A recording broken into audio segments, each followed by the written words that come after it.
Fadel Abdul Ghany is Executive Director of the Syrian Network for Human Rights and joins me live now. Thanks so much for joining us. How frustrated are you that this vital aid is even having to be negotiated and then vetoed and then renegotiated again and again?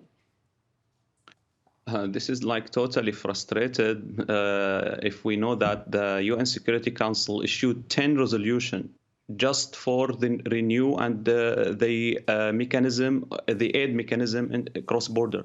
10 resolutions since establishment of this mechanism. Now they minimize the Syria crisis only in the aid cross-border, and they totally failed. Since 2020, Russia diplomacy is succeed against the West. Before we have 4 cross-border points, now then reduced to 2, then 1, then after 1 reduced from 1 year to 6 months.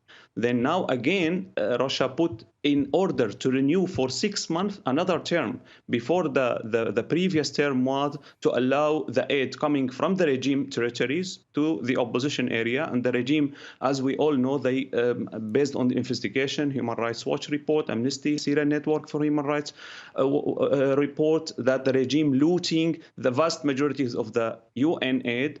But Russia also succeed to give this credit to the regime. Now, what is the Russia term in exchange for this month? They put rebuilding on the table again. So Russia what is the Russia trying to do? And they succeed.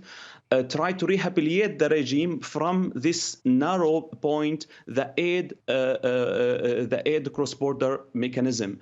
What we requested, actually, as a human rights defender, we said repeatedly that allowing the UN to enter via cross-border, there's no need for approval from the UN Security Council, because this is a neutral, this is the UN aid, this is have the approval from Turkey one side, the opposition from other side. I mean the two side on the cross-border. I'm talking here legally, actually.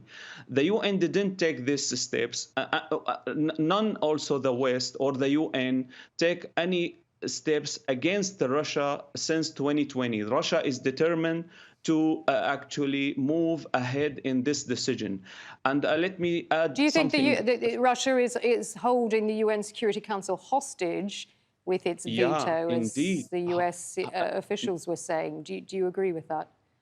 Indeed, actually, not only that, the IDP also, those 4 millions are hostage, and they blackmail.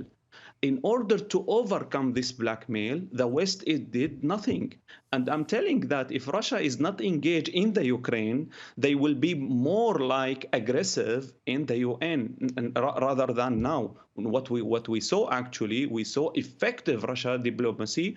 The West actually issued a statement. The US, we saw that of course, like, which is most welcome. The language was sharp against the Russia, but language is not enough.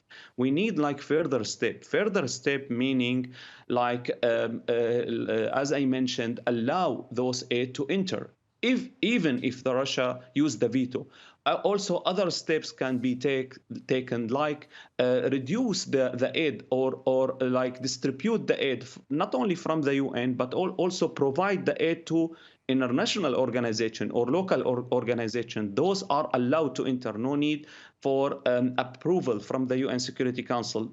Only the UN aid cannot be entered and via that. So there is steps can be taken. None of those taken by the West past 3 years. Okay, Fadel Abdul Ghany, Executive Director of the Syrian Network for Human Rights. Thanks so much for your time on the program. Thank you.